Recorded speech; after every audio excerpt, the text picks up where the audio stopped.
Sir आपने concept number 1 में ये पढ़ा था, एनी कैपिटल एसेट जिसका जब भी ट्रांसफ़र होता है तब उस पर कैपिटल गेन अराइज होता है। आपने कुछ एक्सेप्शन सिखाया है कि जिसको हम कैपिटल एसेट नहीं बोलेंगे, मिस्टर जीएस MRGS, उसको हम कैपिटल एसेट नहीं बोलेंगे। इन द सेम मैनर कुछ ट्रांसफर्स ऐसे ट्रांसफर्स होते हैं जो ट्रांसफ़र हुए तो सही बट हम उनको ट्रांसफ़र मानेंगे नहीं, जो ट्रांसफ़र हुए तो सही बट हम उसको ट्रांसफ़र मानेंगे नहीं। जैसे पहला, any distribution of capital asset on the partition, portion नहीं, on the partition of HUF। Sir जब भी HUF टूटता है, जब भी HUF टूटता है तो अपनी कैपिटल एसेट वो अपने को पार्टनर्स और कर्ता में डिस्ट्रीब्यूट करता है। जब वो डिस्ट्रीब्यूट करेगा तो HUF के हाथ से गया बट फिर भी ट्रांसफर नहीं है, HUF को टैक्सेबिलिटी मत लगाना। करना है on the partition of HUF, जब भी आप एसेट को ट्रांसफर करते हो क्या वो ट्रांसफर माना जाएगा? नहीं। एंड सिंस वो ट्रांसफर माना नहीं गया तो कैपिटल गेन आएगा नहीं। Clear? Second, any transfer in gift, will और इररिवोकेबल ट्रस्ट। सर जब भी आप किसी को गिफ्ट देते हो, आइडियली वो ट्रांसफर हो चुका है बट क्या आपके ऊपर हम कैपिटल गेन टैक्स लगाने वाले हैं? नहीं, कैपिटल गेन टैक्स नहीं लगता।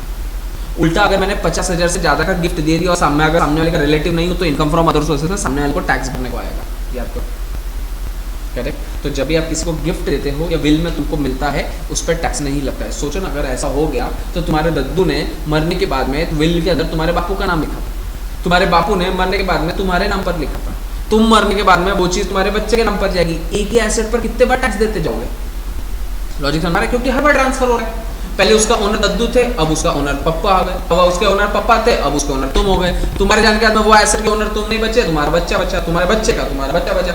एसेट एक, टैक्स अनेक, क्योंकि ट्रांसफर तो हर बार हो रहा है इसलिए उसके ऊपर किसी प्रकार का टैक्स नहीं आएगा। उल्टा ऐसा हो गया तो सोचो, अगर मुझे इनहेरिटेंस में कोई एसेट मिलती है तो साला आने की खुशी से ज़्यादा तो उसके ऊपर टैक्स भरने का दम आ जाए। क्योंकि दद्दू ने खरीदी होगी कोई प्रॉपर्टी 10,000 में, आज उस प्रॉपर्टी का वैल्यूएशन हो गया 5 करोड़, अब मेरे को टैक्स भरना पड़ेगा 5 crore minus index cost of 10,000। अभी इंडेक्स कॉस्ट ऑफ 10,000 कितना आएगा? आके 1 लाख 2 लाख, तो 5 करोड़ माइनस 2 लाख बचे हुए अमाउंट मेरे को इनकम टैक्स भरने को आया। अरे तू गया क्यों? टैक्स लेने अंतर आ गया। जब तक जिंदा थे तब तक ज़्यादा अच्छा था, जिस दिन मर गया हमको टैक्स लग गया। इसके लिए इस चीज़ को ट्रांसफर नहीं माना जाएगा। तीसरा, transfer by any transfer by holding company to its wholly owned subsidiary company. Subsidiary company नहीं बोल रहा है वो, होली ओन्ड सब्सिडरी कंपनी, और वो होली ओन्ड इंडियन कंपनी होनी चाहिए। सर तो ये ट्रांसफर होल्डिंग कंपनी भी इंडियन होनी चाहिए क्या? इसके बारे में कुछ नहीं बोला है, लेकिन जिसको आप ट्रांसफर कर रहे हो वो होली ओन्ड होनी चाहिए और वो इंडियन होनी चाहिए। अगर होली ओन्ड है, इंडियन है, उसको ट्रांसफर नहीं माना जाए। Clear? Second, fourth, any transfer by wholly owned subsidiary company to its Indian holding company which should be Indian. Exact उल्टा, लेकिन यहाँ पे होल्डिंग तुम्हारी इंडियन होनी चाहिए। क्लियर है? Any transfer by amalgamating company to amalgamated company in the scheme of amalgamation. Sir एक company थी जो दूसरे कंपनी में जाके अमालगमेट हो रही है। आज दिन तक जो एसेट वोडाफोन नाम से थी, आज दिन तक जो एसेट आइडिया नाम से थी, अब ये जाके एक नई कंपनी बना रहे हैं जिसका नाम होने वाला है वोडाफोन आइडिया। तो सर ट्रांसफर तो हो गया, क्योंकि जो एसेट वी की थी वो वीआई की हो गई, जो एसेट आई की थी वो वीआई की हो गई, तो ट्रांसफर तो हो रहा है। बट सर एक्चुअल में ट्रांसफर हो रहा है क्या? एक्चुअल में सेल हो रहा है क्या? नहीं सर, इसीलिए इसको ट्रांसफर नहीं माना जाएगा। Any transfer of asset by the amalgamating company to the amalgamated company shall not be considered as a transfer. Clear?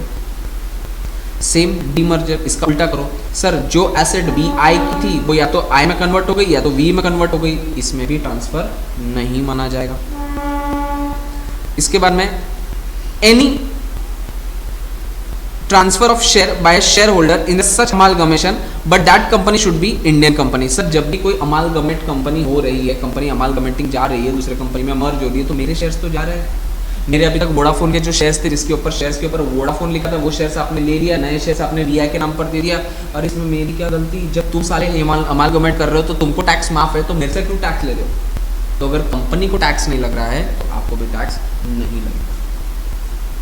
ठीक है? इसके बाद में transfer of specified asset to government, डब्सा टू गवर्नमेंट। आइडियली आप डब्सा ट्रांसफर करते हो तो टैक्स लगता है। Drawing, painting, sculpture, art, any form of art, उस पर टैक्स लगता है, कैपिटल गेन। लेकिन अगर आप वो गवर्नमेंट को देते हो तो उस पर टैक्स नहीं लगता। समझा क्या? आइडियली डब्सा एम के अंदर नहीं आते मूवेबल पर्सनल एसेट, इसलिए हमने उसको कैपिटल एसेट बोला। और ये कैपिटल एसेट के ऊपर अगर आपने ट्रांसफ़र किया तो उसके ऊपर कैपिटल गेन लगा रहे हैं, लेकिन अगर ये ट्रांसफ़र आप गवर्नमेंट को कर रहे हो तो आपको टैक्स देने की ज़रूरत नहीं है। क्लियर? कन्वर्जन ऑफ बॉन्ड या डिबेंचर इनटू शेयर्स। सर आपने डिबेंचर्स ले लिए, कन्वर्ट करके शेयर्स दे दिए। सर ये तो पहली बात होती है अपनी, तो इसको मैं ट्रांसफर लूँगा, नहीं इसको ट्रांसफर मत कीजिए। Conversion of preference share into equity shares, ऊपर डिबेंचर इनटू इक्विटी शेयर्स था, नीचे preference shares into equity shares. और लास्ट है transfer of capital asset under reverse mortgage. Reverse mortgage का मतलब क्या होता है? मेरा एक घर है, ये जनरली जो बूढ़े लोग होते हैं वो करते हैं। अब कोई इंसान है, बूढ़ा है, जो उसको मालूम है मेरे पास में मेरे बच्चे मेरे को रख नहीं रहे, तो मुझे अपना गुजारा खुद ही करना है, तो मैंने अपने बच्चों को मेरे घर से तो निकाल दिया, क्योंकि ये घर मेरे नाम पर रजिस्टर्ड है। मेरा घर 2 करोड़ रुपए का है, करूँ क्या मैं 2 करोड़ का? मेरे पास पैसे तो होना ना। अरे रोटी खाने के लिए, आटा लाने के लिए, सब्जी लाने को कैश लगती है ना। 2 करोड़ का मकान है तो उससे क्या सब्जी आ जाएगी? सर मुझे क्या चाहिए कि मुझे इस मकान से पैसा कमाना है। सर बेच दो, बेच दूंगा तो रहूँगा का फुटपाथ पे? तो एक काम करते हैं सर, आप जाओ बैंक के पास, वो बूढ़ा जाएगा बैंक के पास, बैंक वाले को बोलेगा ओ बैंक वाले मुझे 10 लाख रुपए दे दे, बदले में मेरा घर तेरे पास से गिरवी रख ले। जब तक मैं जिंदा हूँ ये 10 लाख मैं एंजॉय करूँगा, जिस दिन मैं मर गया इस घर को बेचकर अपना पैसा निकाल लेगा। मैंने इस एसेट को मॉर्गेज करके रिवर्स में पैसा ले लिया। इस स्कीम को बोला जाता है रिवर्स मॉर्गेज। जनरली बूढ़े लोग ही करते हैं, अपने काम की नहीं है, क्योंकि अपन करें तो उसको प्लेज बोलते हैं या मॉर्गेज बोलते हैं। मॉर्गेज मतलब क्या होता है कि भाई मैंने आपसे पैसे लिए, मेरा घर आपके पास में गिरवी है, मेरे मरने के बाद में अगर ये घर मेरे बच्चे लेते हैं तो उनको बोलना पहले तेरे बापू का लोन पिटा। अगर वो बोलते मैं लोन नहीं पिटाऊंगा, मेरा घर बेच के तू अपना पैसा ले ले, खत्म। तो अगर घर 2 करोड़ का है तो 1 करोड़ का आपको लोन मिल जाता है।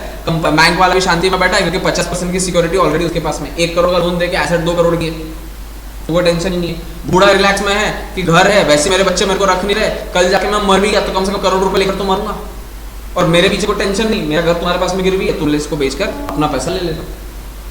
That is called as reverse mortgage. तो मेरा घर गया, अभी तक जो घर मेरा था अब वो बैंक का हो गया।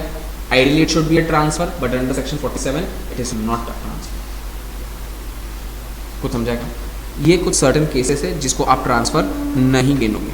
पहला, any distribution of capital asset on the partition of HUF. जब भी एचयूएफ टूटता है तो आपको कैपिटल एसेट उसके मेंबर्स को मिलता है, को पार्टनर्स को मिलता है, उसको हम ट्रांसफर नहीं मानेंगे, इसलिए उसके ऊपर हम कैपिटल गेन टैक्स नहीं देंगे।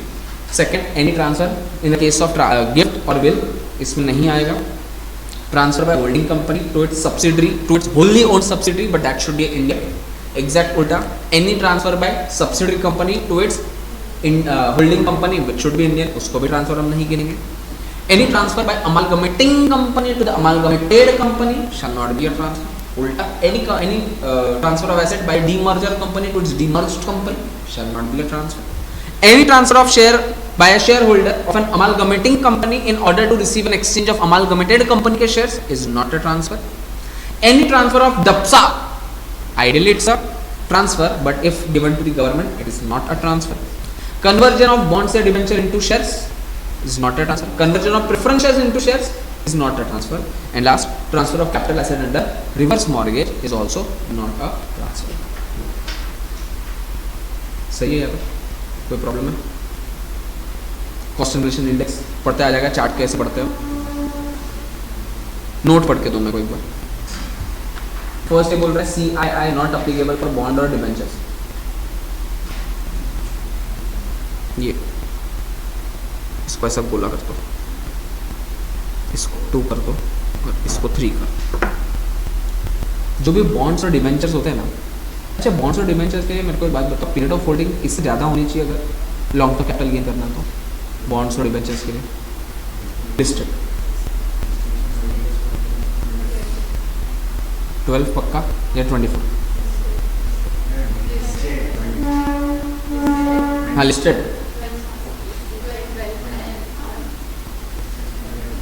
जाके देखो।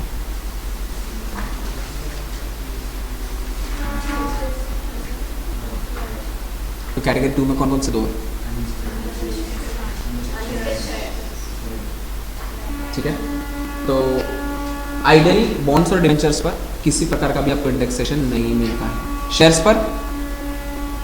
पर मिलेगा अगर 20% का टैक्स लेते हो तो, लेकिन वो भी लिस्टेड के लिए तो हो नहीं सकता, क्योंकि लॉन्ग टर्म के लिए लिस्टेड 112A में आ जाएगा लिस्टेड शेयर्स, लॉन्ग टर्म के लिए 112A में आ गया, 112A में 10% का टैक्स आपको वहाँ पर मिलना ही नहीं, करेक्ट है, पक्का ना। लेकिन 112 की बात करूँ मैं अगर तो लिस्टेड सिक्योरिटीज एक्सेप्ट शेयर्स, उस पर आपके पास ऑप्शन है, देख उस पर आपके पास ऑप्शन है, या तो टैक्स 10% से भरो या तो टैक्स 20% से भरो। लिस्टेड सिक्योरिटीज एक्सेप्ट शेयर्स आ गया, बॉन्ड डिबेंचर्स, तो उसमें अगर 20 पे भरोगे तो आइडियली इंडेक्सेशन मिलना चाहिए, बट मिल रहा है क्या, मतलब मिलना ही नहीं, बड़ी चीज नहीं। समझ में आया। बॉन्ड्स और डिबेंचर्स पर किसी भी प्रकार का इंडेक्सेशन नहीं मिल रहा है, एक्सेप्ट दो टाइप के बॉन्ड्स, कैपिटल इंडेक्स बॉन्ड्स क्योंकि नामी इंडेक्स है, और sovereign gold bonds. Clear. Sovereign gold bond पर भी इंडेक्सेशन मिलता है, लेकिन फायदा क्या, सॉवरेन गोल्ड बॉन्ड वैसे ही एग्जेम्प्टेड, मिस्टर जी इसका जी,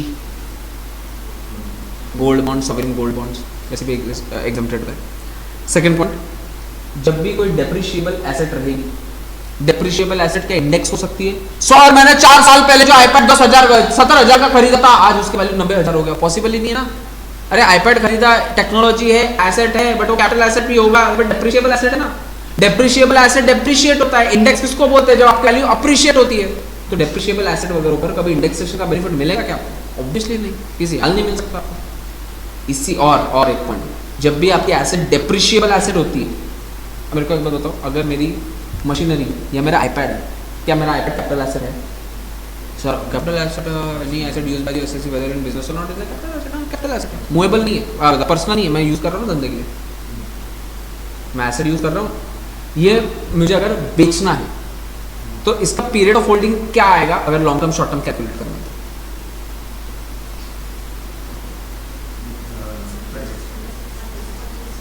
कैटेगरी 3 का लास्ट पॉइंट अदर एसेट्स, 36 महीने। मैंने आईपैड खरीदा तो 2016 में, इसका कॉस्ट था उस टाइम पर 70,000, आज उसका वैल्यू है, अप्रिशिएट होता नहीं, बट प्रॉब्लम ये कि ये वाला मॉडल बंद हो गया, ये वाला मॉडल बंद हो गया, और किसी इंसान को यही वाला मॉडल चाहिए था कि यार ये वाले मॉडल में ना बहुत अच्छे फीचर्स है और मेरे लिए ये वाला मॉडल एकदम हैंडी है, आप मेरे को आज इसको 79,000 में दे दो, इंडेक्सेशन नहीं मिल रहा है, बट सामने वाला अगर पे ज़्यादा कर रहा है तो गवर्नमेंट को प्रॉब्लम है वो पागल वो एक्स्ट्रा पे करने के लिए, तुमको क्या प्रॉब्लम है? लॉजिक समझा क्या सर? ऐसा थोड़ी होता है, होता है बिल्कुल होता है। अगर एंटीक होता तो अगर ज़्यादा पैसे नहीं देते उसको। MS धोनी ने एक नॉर्मल बैट है जो 500 रुपए की है, उस पर MS धोनी की साइन है, क्या 5,000 की नहीं बिकेगी? तो नहीं बिक सकती, ऐसी बात नहीं, वो तो तुम्हारे ऊपर कि तुम लेते हो या नहीं लेते हो, राइट। सो वो जाने दो ना, ड्रेस पे अप्रिसिएशन होता है क्या? फिर भी दिल ये पुकारे आजा का ड्रेस बिका ना, 1.5 लाख रुपए में बिका भाई साहब, 3,000 का भी ड्रेस नहीं होगा, माँ कसम नहीं मानो। किधर थे तुम? मैं बोला ideally dress is a depreciable thing, basically asset ही नहीं है वो, तो कभी बैलेंस शीट में दिखा है क्या? तुम दिखाते हो तो पापा कितने एसेट होते हैं तुम्हारे पास अब तक, कि हमारे पास में 500 कपड़े हैं, 2 लाख की कॉस्ट है, अभी कभी बैलेंस शीट में एसेट के नाम पर दिखा है या खर्चा है वो? तो आइडियली उस पर कोई भी टाइप का इंडेक्सेशन नहीं होना चाहिए, कोई भी टाइप का हाई अमाउंट में नहीं जाना चाहिए। बट वो जो लड़की हुई थी वायरल, दिल ये पुकारे आजा वाली, इंस्टाग्राम पे, क्या गाना गा कर डांस करके बताओ तुमको, हाँ उसका ड्रेस 1 लाख 1.5 लाख रुपए में बिका, ऑक्शन में बिका ना। और अगर गलती से वो पैसा उसने चेक में दिया होगा, सामने वाले ने जिसने वो ड्रेस को खरीदा उसने जीपे किया होगा, बैंक में लिया होगा, मतलब आपको वो शो करना मैंडेटरी हो गया। शो करते टाइम तो तुमको सेल वैल्यू कंसीडरेशन उसका 1.5 लाख बताना पड़ेगा ना, तो ये मत बोलो कि तुम ज्यादा नहीं दे सकते। तो ऐसा इन द सेम मैनर 2016 में खरीदा हुआ 70,000 रुपए का आईपैड आज 79,000 में बिक गया। अब इस पर तुम पीजीबी तो आ नहीं सकता। देखो मैं बोल रहा हूँ ये आना चाहिए कैपिटल गेन, तो कैपिटल गेन कितने रुपए का आएगा? सर इंडेक्सेशन करेंगे, डेप्रिशिएबल एसेट पे इंडेक्सेशन होता नहीं सर, बट इसका तो वैल्यू अप्रिशिएट हो रहा है। वैल्यू अप्रिशिएट नहीं हुआ, गधे ने पैसा दिया, फर्क है दोनों में। वैल्यू अप्रिशिएट नहीं हुआ है, तो कैपिटल गेन कितना है? 9,000 रुपए का, एज सिंपल एज दैट। क्या है ये 9,000, शॉर्ट टर्म या लॉन्ग टर्म? सर देख लो कितने साल का डिफरेंस है, 7 साल का, 36 महीने से ज्यादा होना चाहिए, तो आइडियली आना चाहिए लॉन्ग टर्म। कभी भी डेप्रिशिएबल एसेट है 100 साल बाद में भी बेची, हमेशा शॉर्ट टर्म कैपिटल गेन ही आता है। Depreciable asset long term capital gain कभी ला नहीं सकती। अगर वो एसेट डेप्रिशिएबल है वो हमेशा शॉर्ट टर्म कैपिटल एसेट ही मानी जाएगी। And since it is a short term capital asset, उसका आने वाला गेन जीवन भर शॉर्ट टर्म कैपिटल गेन ही माना जाएगा।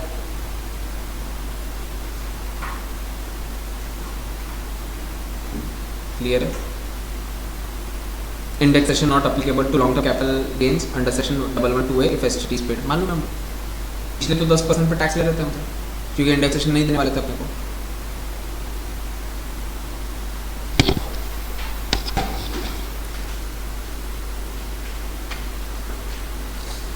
यहाँ तक क्लियर है? पक्का? अब एक बात बताओ,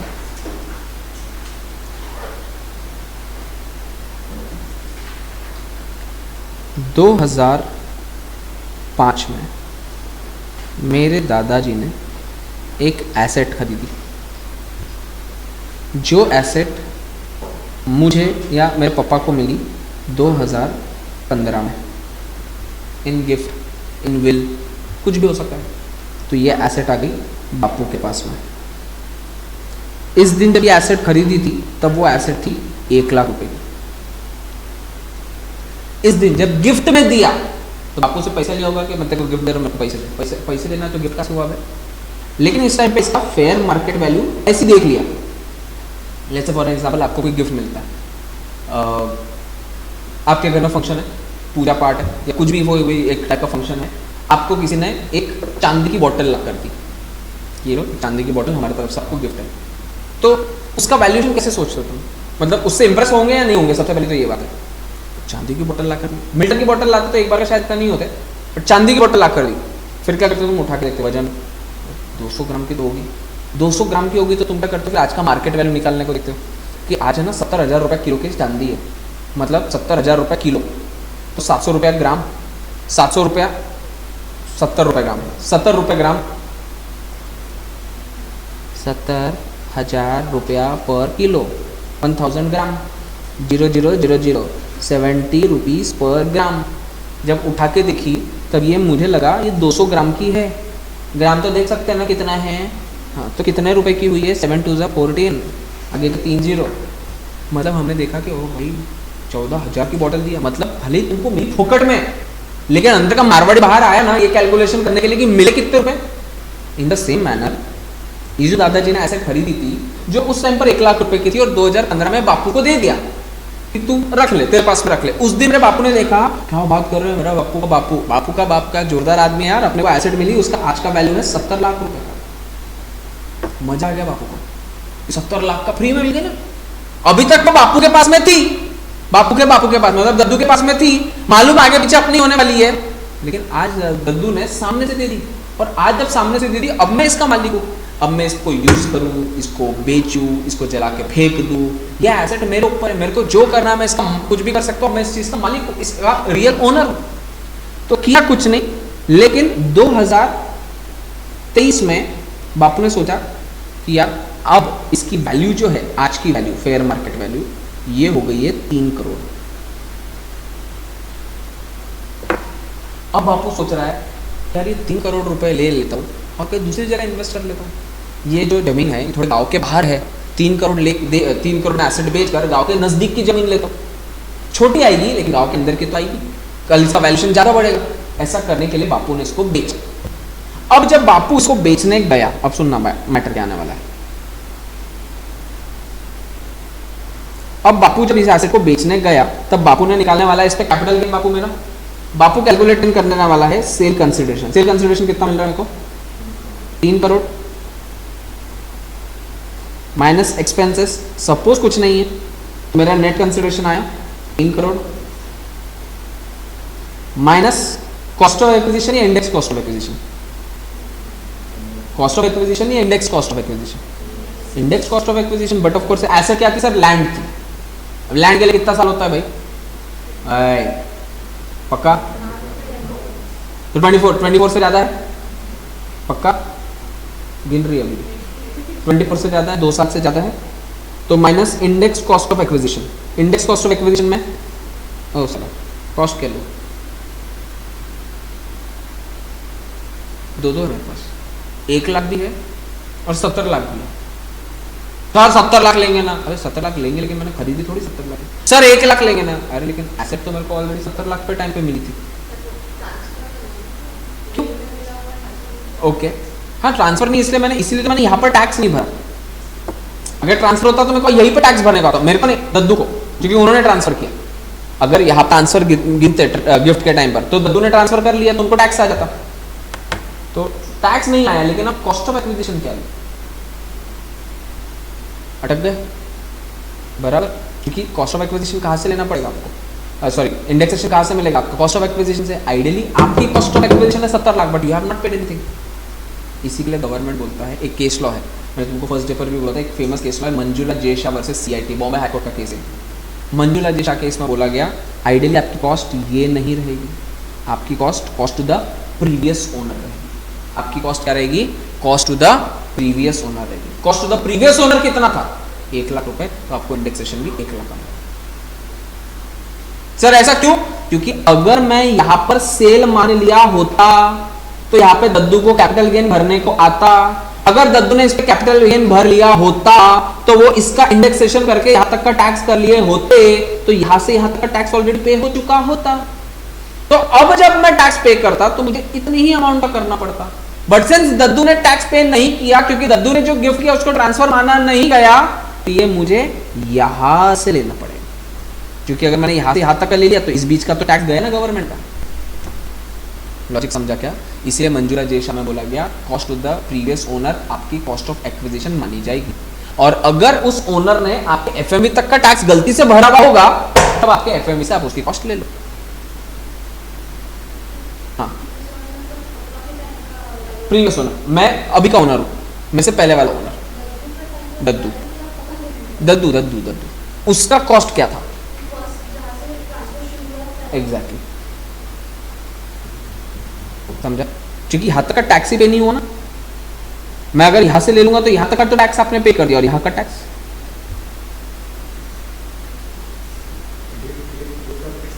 हाँ, हो सकता है ये दद्दू को उसके उनके दद्दू ने दिया होगा, उनके पापा ने उनके पापा ने उनके पापा ने उनके पापा ने। Cost of the previous owner, last cost कब टैक्स पे किया गया था, कहीं नहीं ना, तो जहां से चालू हुआ वहां से पे करो। अब लेकिन प्रॉब्लम ये है, दद्दू ने 2015 में खरीदी थी, 2005 में लिया था, सॉरी उनको गिफ्ट मिली थी, उसके पहले उनके पापा ने लिया था, उसके पहले उनके पापा ने, उसके पहले उनके पापा ने। अबे 1800 साल में चले गए हम, तब कॉस्ट मालूम ही नहीं इस जमीन की कितनी थी।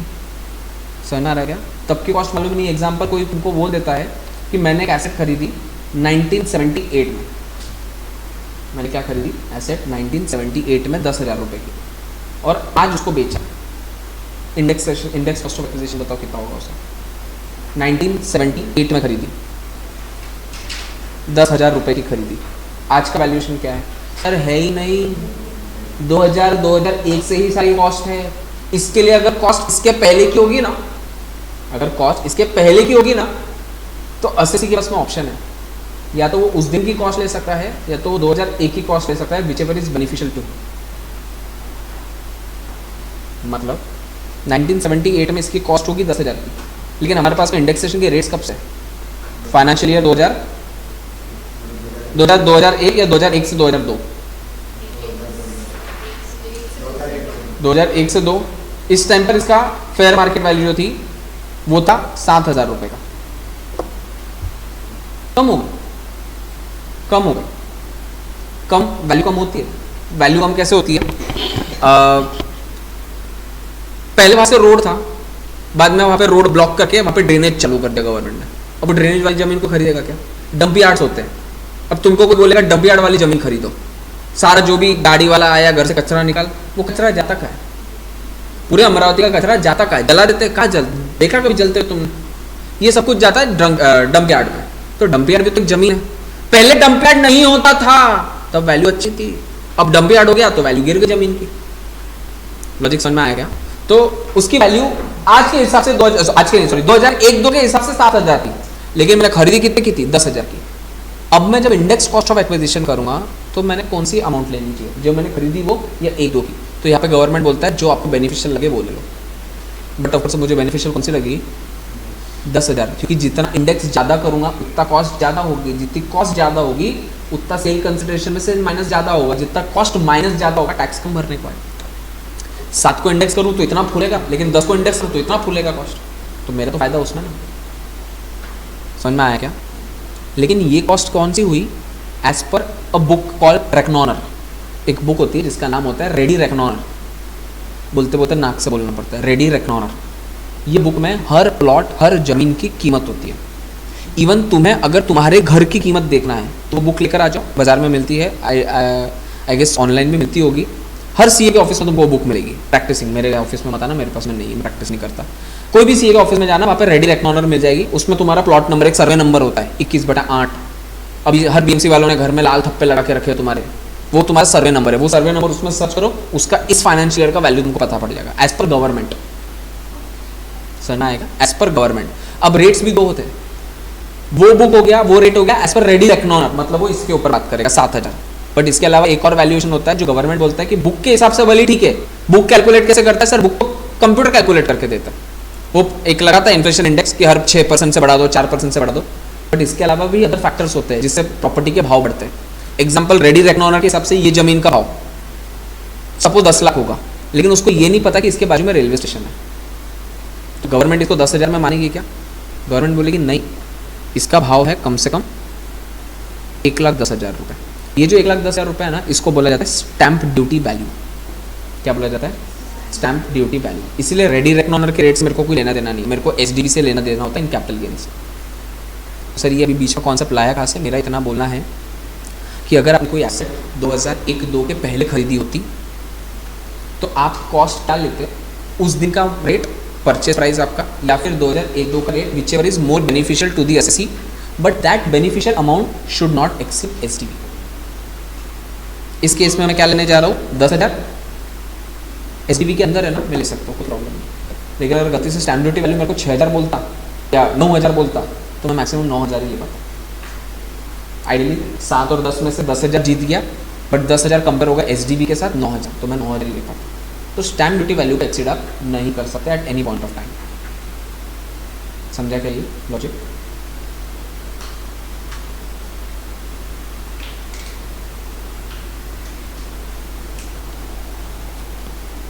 चलो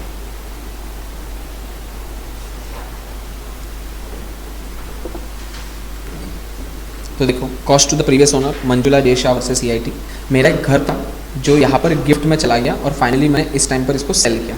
सेल करते हुए मेरा सेलिंग कंसिडरेशन तो था 1 करोड़, बट कॉस्ट कौन सी आएगी? ये वाली कॉस्ट या ये वाली कॉस्ट? 1 वाली कॉस्ट या 2 वाली कॉस्ट? 1 वाली कॉस्ट।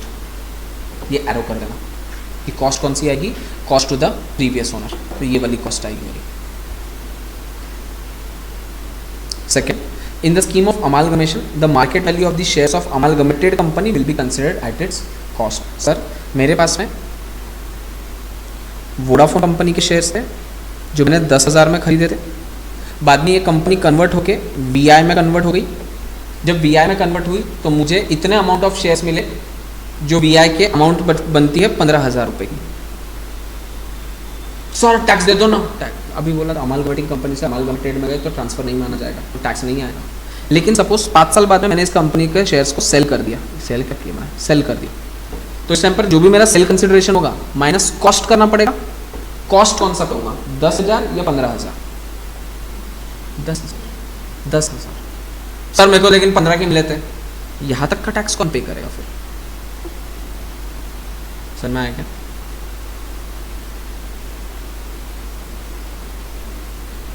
सेम डिबेंचर्स के लिए भी रहता है। डीमर्ज कंपनी में अगर आप जाओगे, इन द केस ऑफ डीमर्जर, एक कुछ फॉर्मूला लिखा है यहाँ पे। फॉर्मूला नहीं लर्न करना आपने। ये क्या बोलता है? सिंपल है सर, एक कंपनी थी टाटा। टाटा कंपनी से ना किसी कारणवश मैनेजमेंट नहीं हो पा रहा था, क्योंकि टाटा में बहुत सारे ब्रांड्स थे। टाटा में टिस्को भी था, टाटा टीसीएस भी था, टाटा तनिष्क भी था। तो बाकी सब कंपनी ना दरान प्रॉफिट कमा रही थी, बट टाटा तनिष्क लॉस कर रहा था। इसके वजह से क्या हो रहा था? ओवरऑल टाटा वैसे तो प्रॉफिट कर रहा था, बट तनिष्क का लॉस के पुल की वजह से प्रॉफिट नीचे गिर रहा था। तो टाटा कंपनी ने क्या सोचा, भाई इस कंपनी को डीमर्ज कर दो, इस कंपनी को अलग निकाल दो। अब उस कंपनी की बैलेंस शीट अलग, उस कंपनी का शेयर प्राइस अलग, उस कंपनी का सब कुछ अलग। वो है भी टाटा, बट उसका घाटा ये टाटा नहीं लेगा।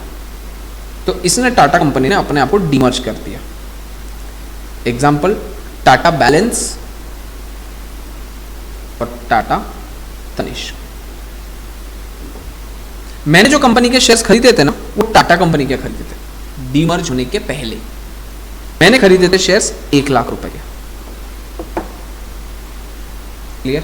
उस टाइम पर टाटा कंपनी की जो नेट वैल्यू थी, नेट वर्थ थी, वो थी एग्जांपल भाई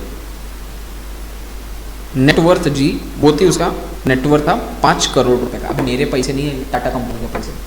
बाद में उसने अपने आप को 200 में तोड़ दिया। जब 200 में टूटेगा तो हर कंपनी को अपना एक हिस्सा देना पड़ेगा। तो उसने टाटा बैलेंस को दिया 3 करोड़ और टाटा तनिष्क को दिया 2 करोड़। हो गया बैलेंस?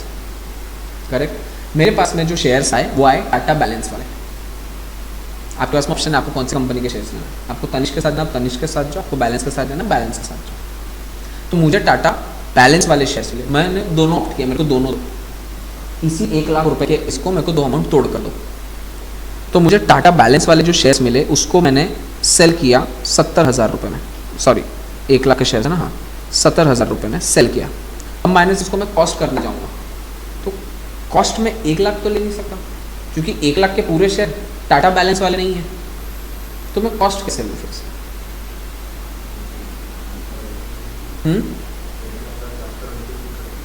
1 लाख बाय, हाँ 1 lakh by 5 crore. Okay, basically sir आप कितने हिस्से में टूटे हो वो देख लो। 3:2, 3:2 मतलब इसका कितना परसेंट हिस्सा मिला आपको? 3 डिवाइडेड बाय 5। तो 3 कॉस्ट का भी 3 डिवाइडेड बाय 5 कर लो। तो जितना अमाउंट आया वो आपका कॉस्ट है। समझा क्या? देखो ये फॉर्मूला सही बैठता क्या?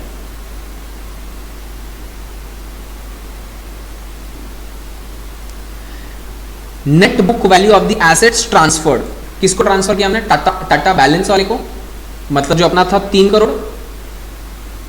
अरे ये देखो 3 करोड़ अपन ने ट्रांसफर किया था ना इसको, correct, divided by net worth of the demerged company. Total net worth कितनी थी? 5 करोड़। तो गया 3 divided by 5 into cost of acquisition of the shares in the demerged company, जो था मेरा 1 लाख। ये तो क्या 3 डिवाइड बाय 5 इंटू 100, ये क्या आ गया मेरा? Cost of acquisition. तो फॉर्मूला लर्न करो ही मत, वहाँ पे लिख दो प्रोपोर्शनेट। चाहिए तो ये वाला फॉर्मूला लिख दो टाटा वाला।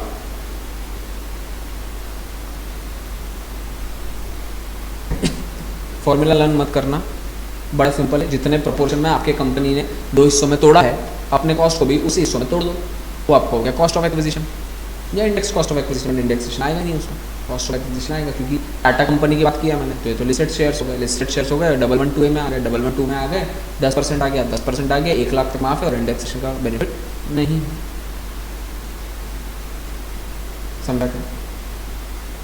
चलो आगे, फिर लिखने का टाइम लो।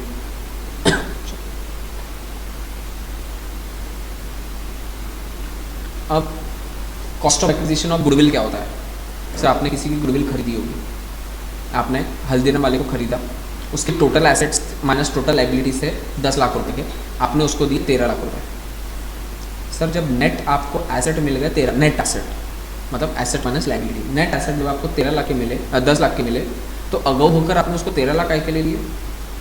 वो ऊपर का 3 लाख क्या है? गुडविल का अमाउंट। सर गुडविल थोड़े बैलेंस शीट में एसेट में थोड़ी लिखते हैं, क्यों नहीं लिखते? गुडविल नहीं लिखते एसेट में, तो उसका कॉस्ट ऑफ एक्विजिशन कितना होता है गुडविल का? जितने में आपने दिया, आपके इंस्टीट्यूट ने लिखा है इसलिए मैंने लिख दिया। Cost of purchased goodwill equal to amount paid for goodwill. आप इस अमाउंट को भी तो बेच सकते हो, गुडविल को भी तो वापस बेच सकते हो कि मैंने उठा के किसी और बीकाजी वाले को एसेट बेच दी गुडविल के नाम पर। तो बीकाजी से आपने दिए 10 लाख रुपए, माइनस कॉस्ट ऑफ एक्विजिशन कितना करोगे? 3 लाख रुपए। अरे सर इसमें भी इंडेक्सेशन मिलेगा? तो क्यों नहीं मिलेगा? कैपिटल एसेट है। सर फिर इसके कितना महीना रहेगा पीरियड ऑफ होल्डिंग? बताओ तुम। 36 महीने, क्योंकि हमने 12 और 24 सिर्फ शेयर डिवेंचर जैसे भी लैंड और बिल्डिंग इतना ही है, इसके अलावा सब चीज़ तो 36 में ही घुस गई। तो आपको इंडेक्सेशन का बेनिफिट आपको भी मिलेगा। सर ऐसा होता है क्या? तो बताओ मेरे गुडविल की कितनी value? RG classes self generated goodwill की कोई वैल्यू नहीं, क्योंकि सेल्फ जनरेटेड गुडविल की वैल्यू तुमको पूछूंगा तुम अनशन क्यों बोलोगे? 10 करोड़ रुपए। जितनी तुम्हारी एसेट नहीं उससे ज़्यादा गुडविल बता दी तुमने अपनी, इसलिए सेल्फ जनरेटेड गुडविल का वैल्यू हमेशा कॉस्ट ऑफ एक्विजिशन नील होता है। तो सर ऊपर वाले का अमाउंट कैसे आया? अरे उसके लिए तूने पे किया ना, पे किया करने के पहले तूने वैल्यूएशन निकाला ना, इसके लिए उसके अमाउंट को लेंगे, सेल्फ जनरेटेड गुडविल को नहीं लेंगे। समझा क्या? अब इसमें दो पॉइंट आते हैं, कॉस्ट ऑफ बोनस शेयर्स, एक होता है cost of long term capital assets, इसको भी नहीं करना है। ये थोड़ा फॉर्मूला वाला ट्रिकी पार्ट है, एक फॉर्मूला, वो फॉर्मूला रट्टा मारना पड़ेगा अपने को, रट्टा मारेंगे उसका लॉजिक समझ लेंगे, हो जाएगा। 9th वाले पॉइंट आते हैं, where an asset become the property of the assessee before 1 April 2001। अबे 2001 के पहले अगर कोई एसेट खरीदी उसका कॉस्ट ऑफ एक्विजिशन क्या लेंगे फिर? सर उस दिन की वैल्यू, या फिर एज पर 2001-2 का जो वैल्यूएशन रहेगा वो, whichever is more beneficial to the assessee, but SDV से एक्सीड मत कर दियो। देखो तो क्या लिखा है इसमें,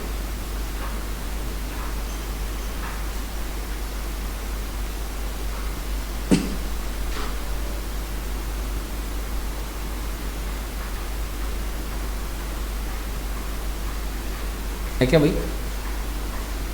ठीक है। अच्छा ऊपर देखो, याद करो, दद्दू ने 2005 में जमीन खरीदी थी 10,000 रुपये की, जो 2015 में बापू को दिया गिफ्ट के नाम पर।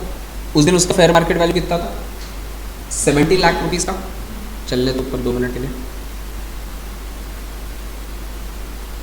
ये 70 लाख रुपए का था, और 2023 में बापू ने उसको बेचा 3 करोड़ रुपए में, बराबर। तो तुमने क्या बोला? सर बेसिक टाइम पे कॉस्ट ऑफ एक्विजिशन क्या लोगे आप? वो 70,000 वाला, 10,000 वाला, 10,000 नहीं 1 लाख वाला। व्हाट इफ दद्दू को याद ही नहीं हुआ एसेट कितने में खरीदी, ना वो कोई कागज है उनके पास में जो सेल खरीदी खाता है, अब क्या करें? एसेट याद ही नहीं आ रही कब ली। अभी वो इस पर मत लड़ो कि आप ऐसे कैसे नहीं आ रही, नहीं आ रही यार, नहीं आ रही, सीक्रेट था, सीक्रेटली लिया था उन्होंने, बाद में खुद ही भूल गए। सर तो उस दिन का जमीन का भाव देख लेते, किसको यार, अब क्या 2005 में जाके देखेंगे तो जमीन का भाव कितना है?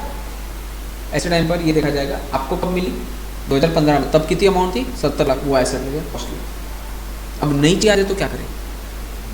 तो उस टाइम पर उसका एसेट का वैल्यू क्या रहेगा? जब आपको मिली उस दिन का फेयर मार्केट वैल्यू। आइडियली होना नहीं चाहिए ऐसा, होना तो कॉस्ट ऑफ प्रीवियस ओनर का चाहिए, लेकिन उनको याद ही नहीं आ रहा है, वो मालूम ही नहीं पड़ रही है, फाइंड नहीं कर पा रहे उसको, तो जब आपको मिली तब की वैल्यू ले लो।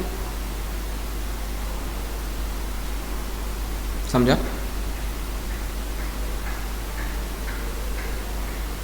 Where the cost of property in the asset in the hands of the previous owner cannot be ascertained, then fair market value on the date on which the capital asset become the property of the previous owner would be considered.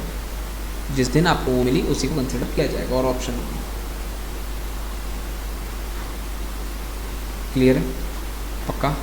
कोई doubt, कोई दिक्कत? Kritika done.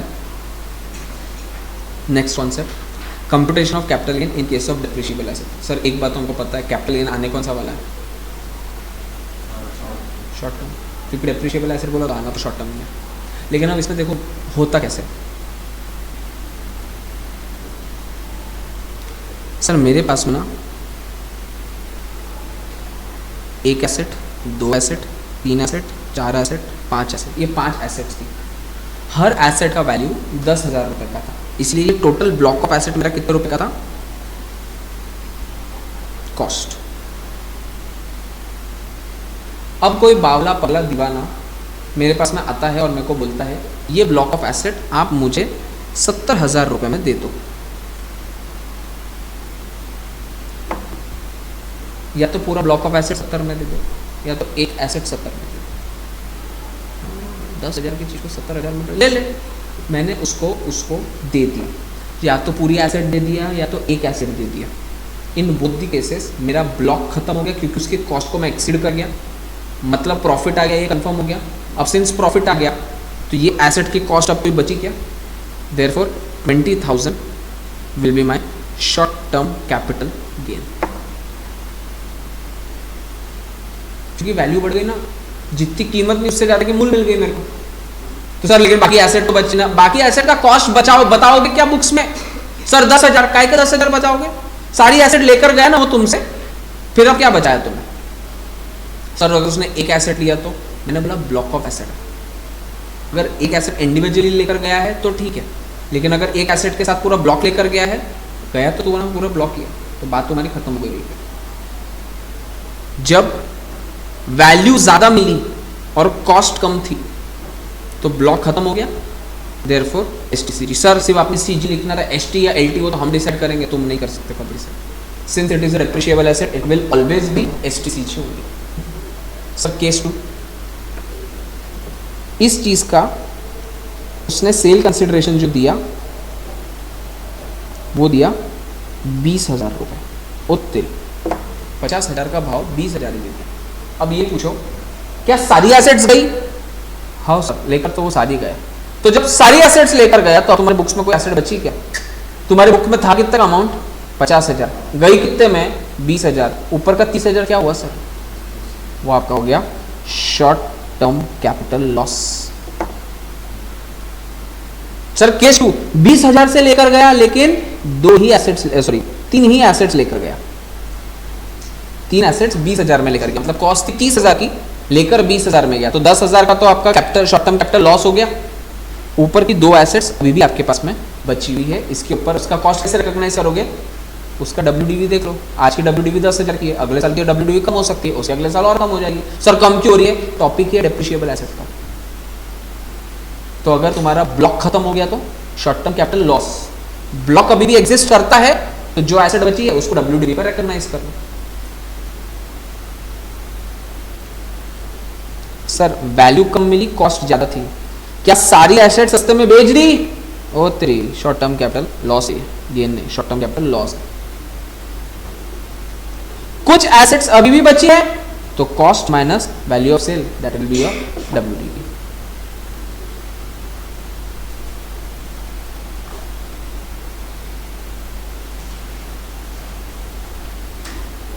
तुम book मत खोलना।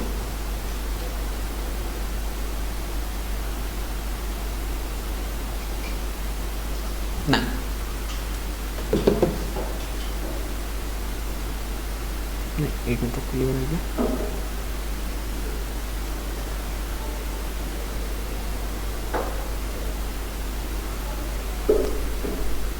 जी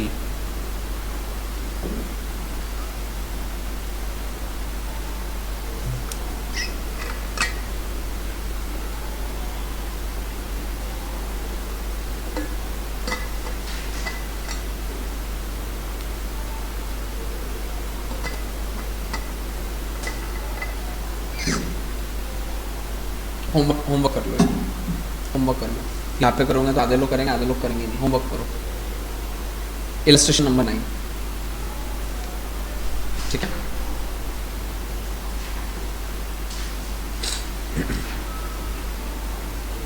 आज का last question, आज का लास्ट कॉन्सेप्ट स्लम सेल।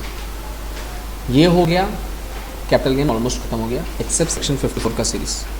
कल का सेशन लास्ट रहेगा, and.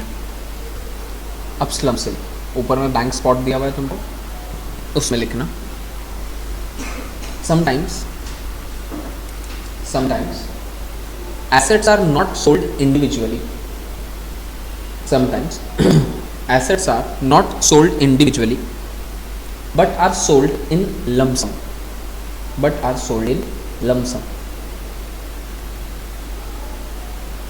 For example,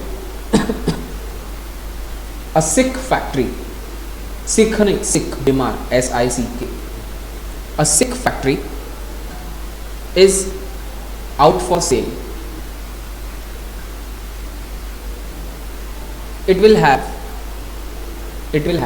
some furniture,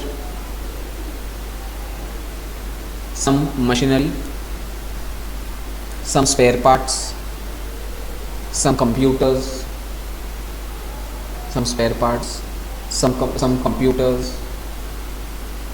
etc.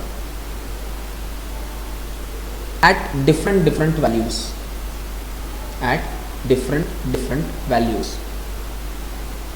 Now it is very difficult to calculate profit oblique losses. For each item individually.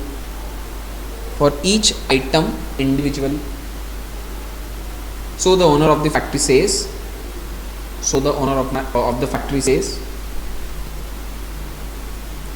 take the entire factory, take the entire factory as it is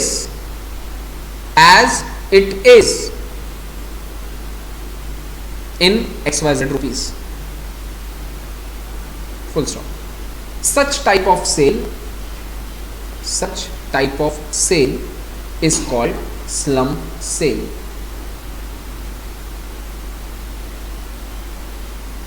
And the word has been derived from lump sum.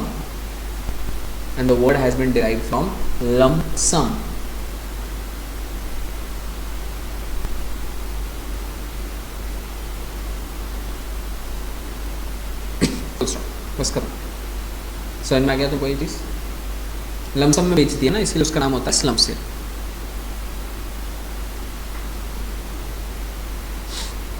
अब इसको calculate करने का फंडा बड़ा simple है, मेरे format को तोड़ना मत। मेरा फॉर्मेट क्या बोलता है? सर आपको स्लम्प सेल निकालना है ना, कैपिटल गेन निकालना है ना स्लम्प सेल का। एक काम कर लो सर, पहले तो फुल वैल्यू ऑफ कंसिडरेशन, मतलब जितने रुपए में आपने बेचा, अभी आपने लिखा XYZ अमाउंट में ले लो में से, वो आ गया आपका सेल कंसिडरेशन माइनस सर ना कॉस्ट करने की जगह पहले तो एक्सपेंसेस हम ट्रांसफर कर दो आया वो नेट कंसिडरेशन है। माइनस में सर कॉस्ट नहीं कर सकते क्योंकि कॉस्ट तो हर आइटम का अलग अलग होगा, कौन इतना झंझट मारी करेगा। उसने क्या बोला? एज इट इज, मतलब जैसी बैलेंस शीट है वैसी वैसे आपको मिल रही है। बैलेंस शीट में तो एसेट भी है, बैलेंस शीट में तो लाइबिलिटी भी है। तो एसेट माइनस आउटसाइडर्स लाइबिलिटी को क्या बोलते हैं? नेटवर्थ। तो सर आपने टोटल नेटवर्थ लिया कितना और आपने पे किया कितना, तो माइनस कर दो नेटवर्थ। जो भी आंसर आया वो आएगा आपका LTCG या STCG, वो आएगा आपका LTCG या STCG। अब पार्थ पूछता है कि सर ये LT और ST डिसाइड कैसे करेंगे? कोई एसेट 4 दिन पहले खरीदी होगी, कोई एसेट 25 साल पहले खरीदी होगी। तो आपको एसेट को नहीं देखना है, आपको ये देखना है कि अंडरटेकिंग कितने साल से शुरू थी, वो फैक्ट्री कितने सालों से चल रही थी। वो फैक्ट्री 36 महीनों से ज़्यादा, 36 महीनों से कम थी, तो LTCG STCG है। वो एसेट, अब वो फैक्ट्री कितने साल से चल रही थी, उसके बेसिस पे आप डिसाइड करोगे कि ये शॉर्ट टर्म है या ये लॉन्ग टर्म है, बराबर। अब फर्स्ट वाला जो था फेयर वैल्यू ऑफ कंसिडरेशन, इसका तो हमको कोई ज़रूरत ही नहीं है। फेयर वैल्यू ऑफ कंसिडरेशन जो मिल रहा है वो फेयर मार्केट वैल्यू कैसे निकालेंगे? उस दिन का उसका फेयर मार्केट वैल्यू जो था वो ऑफ द कंसिडरेशन, या फिर उसका जो भी आपको पैसा मिला वो विचेवर इज हायर, जो ज़्यादा अमाउंट रहेगा वो आपको कंसिडरेशन में लेना पड़ेगा। प्रॉब्लम है नेटवर्थ में। नेटवर्थ का हमको मालूम है sir total assets minus outsiders liability, but assets तो हो सकता है आपने कंपनीज एक्ट के हिसाब से किया होगा, आपने अपनी बैलेंस शीट कंपनीज एक्ट के हिसाब से बनाते हैं ना। तो सर प्रॉब्लम ये है कि डिप्रिशिएबल एसेट जो है वो एज पर कंपनीज एक्ट होगा, WDV से। हम कौन से लेंगे WDV? As per income tax act. जो भी आपको WDV दी होगी वो देख लेना एज पर कंपनीज एक्ट है या एज पर इनकम टैक्स है। अगर as per income tax act कुछ हाथ मत लगाओ, ले लो उस एसेट। तो फॉर डिप्रिशिएबल एसेट्स वैल्यू लेना पड़ेगा आपको एज पर इनकम टैक्स, ठीक है। अगर कोई सेल्फ जनरेटेड गुडविल है उसका वैल्यू क्या लोगे? नील, वो तुमको पता ही। Assets under 35 AD specified business वाले, उसका तो डिडक्शन ऑलरेडी मिल चुका है वहाँ पे, तो यहाँ पे कॉस्ट वापस क्यों लोगे उसकी? तो उसकी वैल्यू 0 आएगी। उसके अलावा जो भी एसेट होगी वो आप अपने बुक वैल्यू के हिसाब से ले, जो भी बुक में लिखी होगी वो चलेगी। और अगर आपने किसी भी प्रकार का एसेट का रिवैल्यूएशन किया होगा, रिवैल्यूएशन का मतलब क्या होता है कि सर मैंने ना 2010 में, 2015 में, 2018 में कभी तो गोल्ड खरीदा था 10,000 रुपये का, तो मेरे बैलेंस शीट में मैंने 10,000 रुपये से लिखा है, क्योंकि जब मैंने 10,000 का गोल्ड खरीदा तो मैंने एक जर्नल एंट्री पास किया, gold account debit to cash account credit, bank account credit. तो मेरे बैलेंस शीट में 10,000 रुपये से गोल्ड आकर खड़ा हो गया 2015 से राइट टिल ना। डेप्रिशिएट तो कर नहीं रहे, पर प्रॉब्लम है अप्रिशिएट तो हो रहा है ना। जब आप आज उसका वैल्यू देखोगे तो आज का वैल्यू है 60,000 रुपये का, बट उसको दिखाए कैसे 60,000 रुपये? उसके लिए जर्नल एंट्री क्या मारो? Sir cash account debit to gold account credit, gold गया क्या? सर गोल्ड तो है, ठीक है। गोल्ड अकाउंट डेबिट 50,000 तक, गोल्ड की वैल्यू 50,000 से बढ़ा दो, क्रेडिट किसको करोगे? तो सर लाइबिलिटी में एक रिवैल्यूएशन रिजर्व नाम से रिजर्व क्रिएट कर दो। तो आइडियली आपके एसेट का कॉस्ट 10,000 का था, बट अभी दिख रहा है 60,000 का, ऊपर का बैलेंस 50,000, आपके लाइबिलिटी में रिवैल्यूएशन रिजर्व नाम पर खड़ा है। ऐसा जो भी रिजर्व आपने क्रिएट किया होगा उसको इग्नोर करो। So any revaluation reserve shall be ignored. मतलब आपको जब एसेट की वैल्यू लेते हैं, गोल्ड की वैल्यू लोगे तब 60,000 लोगे या 10,000 लोगे? 10,000 लोगे, 50,000 को इग्नोर मारोगे। सर मालूम कैसे पड़ेगा इसमें रिवैल्यूएशन है? देखना लाइबिलिटी में रिवैल्यूएशन दिख रहा है क्या? सर वो रिवैल्यूएशन तो और भी कोई एसेट का हो सकता है, वो लिख कर देगा ये रिवैल्यूएशन रिजर्व हमने उस एसेट के बनाया है, तो उतना अमाउंट उसमें से माइनस कर दो। सर फिर लाइबिलिटी का कुछ नहीं, लाइबिलिटी बड़ी सिंपल है, जो दिख रही है उसको ले लो। सर लाइबिलिटी में सब ले ले, equity share capital, paid share capital. अबे रुक, आउटसाइडर्स लाइबिलिटी, अबे एसेट माइनस लाइबिलिटी कर लेगा तो अमाउंट तो जीरो आ जाएगा। अरे एसेट माइनस आउटसाइडर्स लाइबिलिटी, ये अगर आप कर लेते हो तो आपका आंसर आ जाता है। सर मैं पक्का?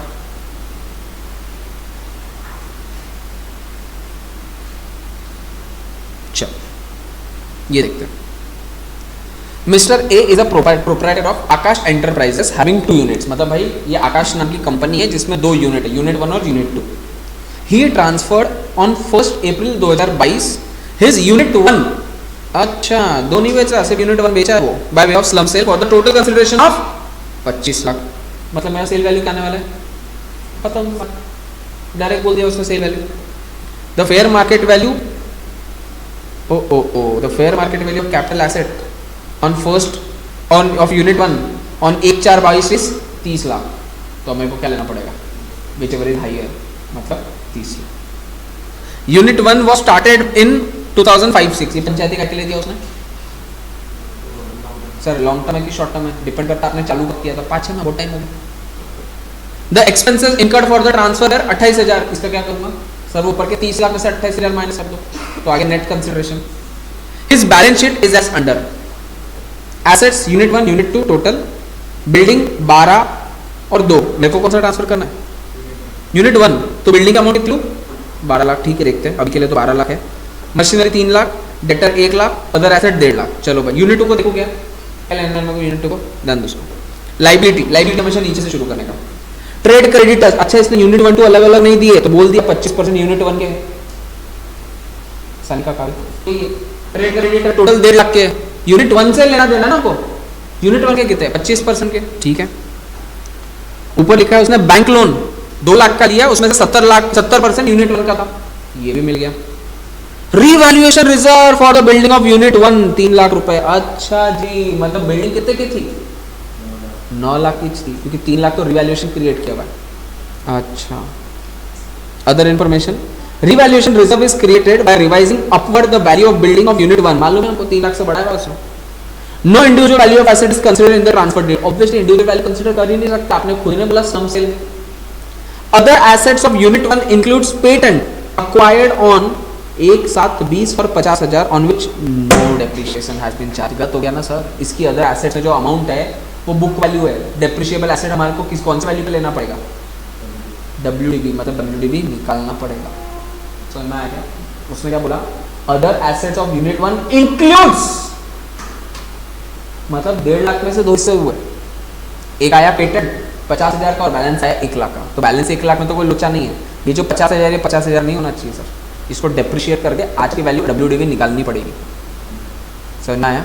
फॉर्मेट कुछ इस तरीके से होगा, sale value 30 lakh minus expenses 28,000, right, net consideration minus net worth. अब नेट वर्थ के लिए वर्किंग नोट, अब वर्किंग नोट में आएगी एसेट में आएगी वैल्यू बिल्डिंग, कितने लिखूंगा? 9 लाख। मशीनरी, सर इसने बोला नहीं WDV है नहीं, हम अज्यूम करेंगे WDV करके दिया 3 लाख। डेटर्स 1 लाख, कुछ प्रॉब्लम है? 1 लाख। अदर एसेट में 1 ले दूं, other asset 1 1 lakh, other asset 2 निकालना पड़ेगा सर पेटेंट वाला।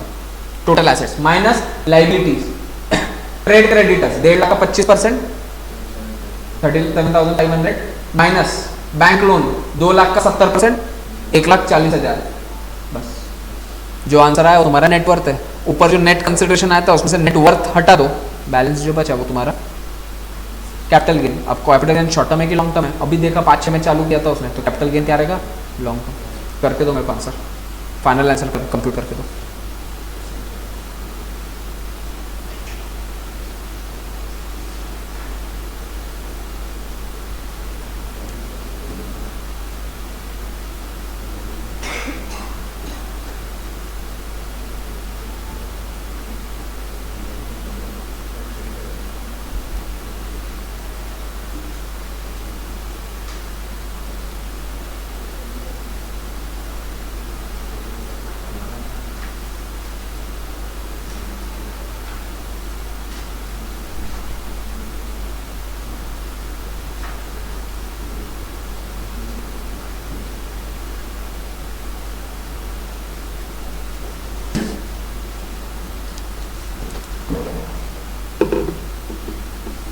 अच्छा, ये वाला क्वेश्चन 10 मार्क का पूछते हैं एग्जाम में, सिंपल है, कुछ नहीं है उसके अंदर, फॉर्मेट मत छोड़ना बस। तो कहते भी अटक गए, काट के बता।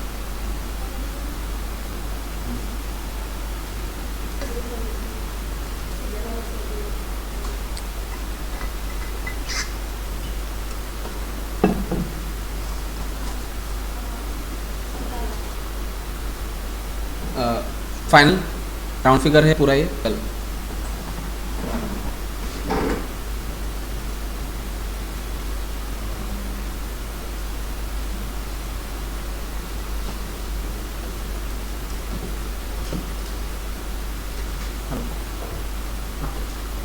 हाँ बोलो। हाँ हाँ हाँ हाँ ठीक है ठीक है, मैंने व्हाट्सएप डाल दिया पास। हाँ व्हाट्सएप डाल दिया।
$70 lakh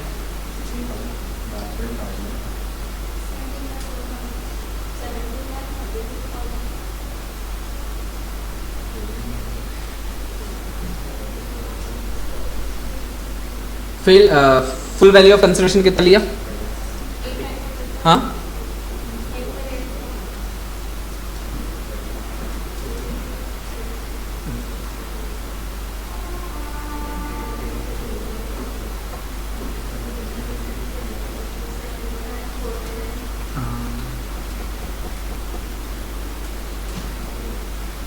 full value of consideration कितना लिया?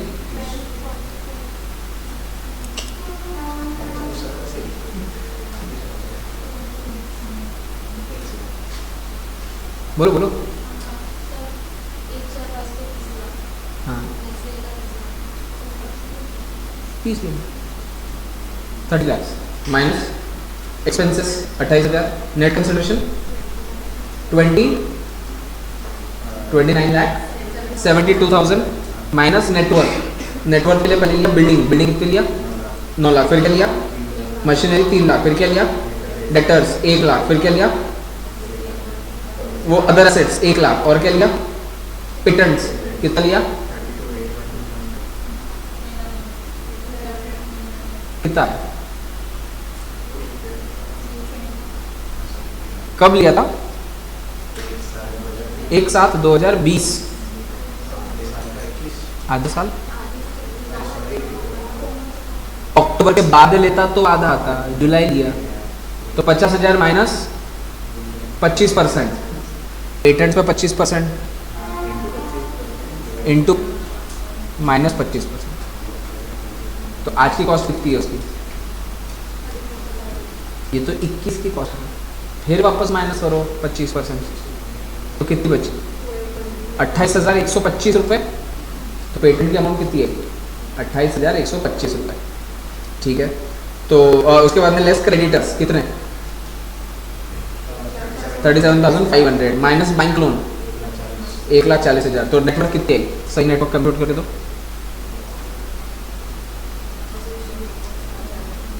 ज़्यादा ले लिया 12,50,625। तो अब कितना बचा तुम्हारा?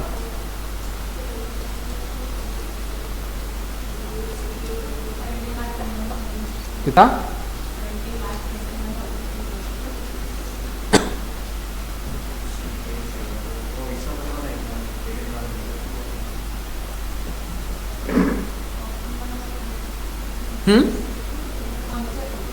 4 अक्टूबर। 4 अक्टूबर के बाद लेगी तो आधा, 4 अक्टूबर के पहले लिया होगा तो फुल।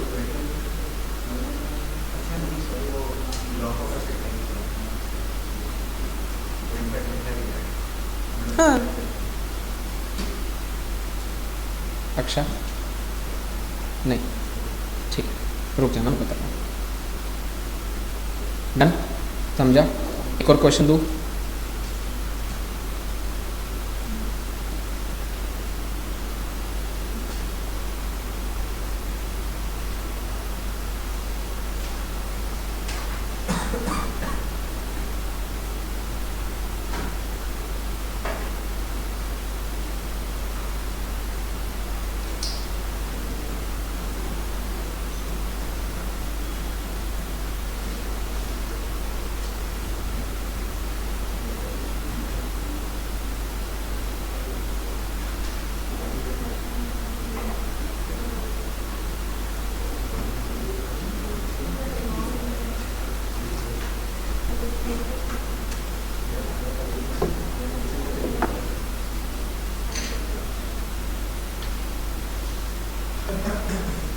ईयर गलत रहेगा इसमें। ईयर इसमें ये बोल रहा है कि जो टोटल शेयर कंसिडरेशन है वो 600 लाख का है। ऊपर का लाइन जो है ना, वो देखो ऊपर 12 पे दिख रहा है 600 लाख का, तो इसने 600 लाख में एसेट को पूरा स्लम सेल बेचा है। मैं तुमको ऊपर का पढ़ के बताता हूँ। K and company firm had sold all its assets and liabilities at a slump sale on 31/3/2016 to ये वाली firm for a lump sum sum of 600 lakhs. Statement of affairs is as below. Fixed assets, plant and machinery at WDV, load खत्म. Land at revalued figure 1200. Sundry debtors, cash and bank balance, loans and advances, closing stock. Liabilities में sundry creditors, bank borrowing, unsecured loans. ठीक है. Cost of land in March 2005 was 100 lakh, जबकि land 2005 was 100 lakh. WDV of plant and machinery was 200 lakh. अच्छा. Cost inflation index for the financial year 4/5 was 480 and for 15/16 is 1081. Stock is overvalued by 10%. एक बार try करने को खुद से solve करो। सोचो हर asset में कहीं ना कहीं उसने एक ये डाला है कैलकुलेशन।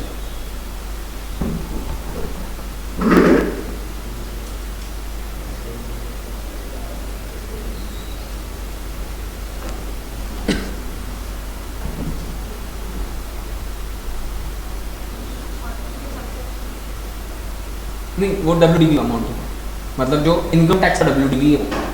प्लांट एंड मशीनरी जो दिया है तुमको, वो लेना है तुमको 200 लाख, उसका WDV जो है वो एज पर कंपनीज एक्ट है 43(6) बोलता है इनकम टैक्स का। हम प्लांट एंड मशीनरी कौन सा अमाउंट पे लेंगे? 250 है, 200 200।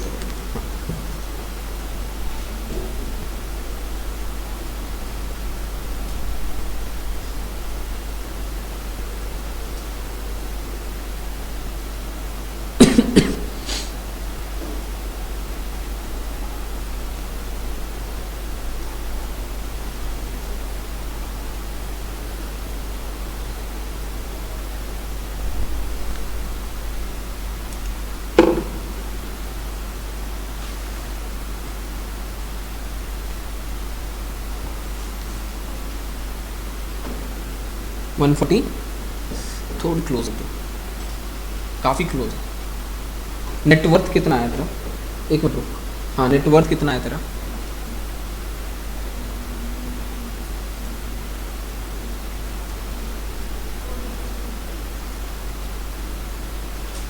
तूने अच्छा क्लोजिंग स्टॉक कितना आया था? पॉइंट भी होगा बस, वो पॉइंट दे सकते बराबर।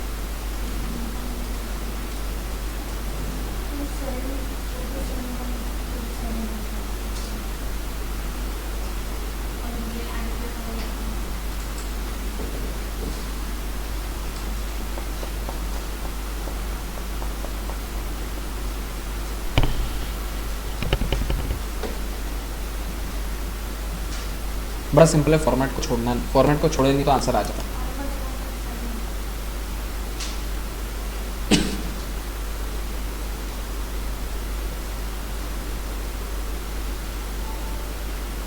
बता सानिका, फर्स्ट क्या करूँगा?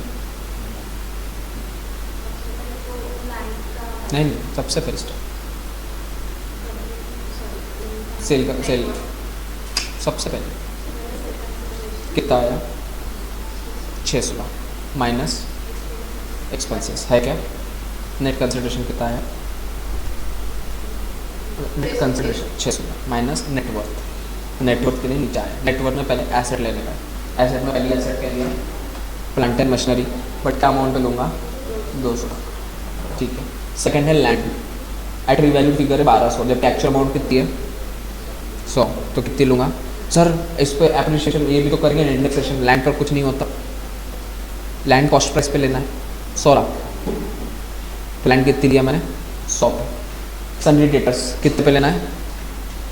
380। कैश कितने पे लेना है? 2। लोन्स एंड एडवांसेस कितने पे लेना है? 150। इसके ऊपर कोई एडजस्टमेंट थी क्या अब तक? Closing stock 250। एडजस्टमेंट क्या है एडजस्टमेंट?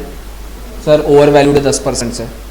अंडर वैल्यूड होता तो एक बार का मेरे को फर्क नहीं पड़ता, लेकिन ओवर वैल्यूड है 10% से। ओवर वैल्यूड मतलब एक्चुअल कॉस्ट कितनी होनी चाहिए इसकी? Sir 250 minus 10%। हाउ लोग फाउंडेशन वाले बच्चे पास होते हैं। 250 डिवाइड बाय 110%, तो 250 डिवाइडेड बाय 110% की बटल, तो कितना अमाउंट आया तुम्हारा? 227.27 बराबर। ये होगी तुम्हारी एसेट माइनस लाइबिलिटी। क्या है? क्रेडिटर्स 80 के। बैंक बोरिंग कितना है? 500 का। अनसिक्योर्ड लोन कितना है? 25 का। इसमें से माइनस कर दिया तो आखिरी में आंसर क्या बचा? 454.27। ऊपर में तुम्हारा नेट कंसिडरेशन क्या आया था? 600 माइनस 454.27, कितना बचा आंसर? 145.27। शॉर्ट टर्म या लॉन्ग टर्म? लॉन्ग टर्म है तो टैक्स रेट कितना आएगा उसके ऊपर?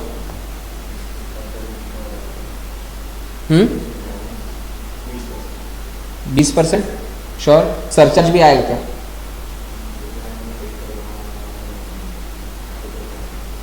फर्म है आएगा। 12% का सरचार्ज आता है। तो टैक्स भी बता दो मेरे को कितना आ रहा है। तुमने नेटवर्थ में तुमको बता दो, लॉन्ग टर्म कैपिटल गेन जो तुमने बोला ना, वो मुझे बोला 145.73। ये हमारा लॉन्ग टर्म कैपिटल गेन बोला। इस पर टैक्स निकाल के दो।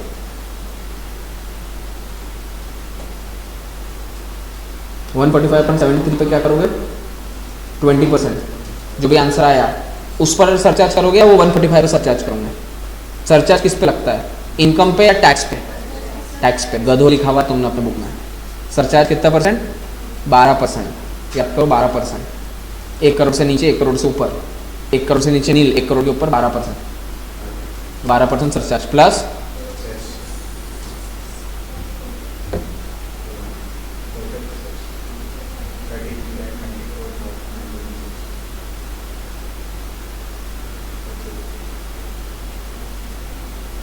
तुमने जो पेपर सॉल्व किया ना सीए फाइनल का था ये, मई 2016 का क्वेश्चन है ये बी वाला। ये भी सॉल्व किया तुमने?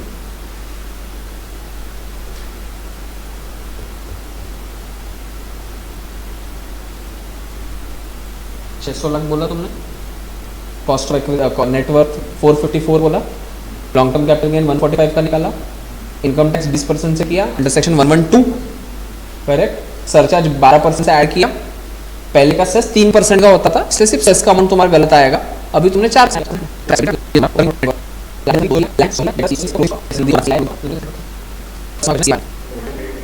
तुमको क्यों नहीं आएगा?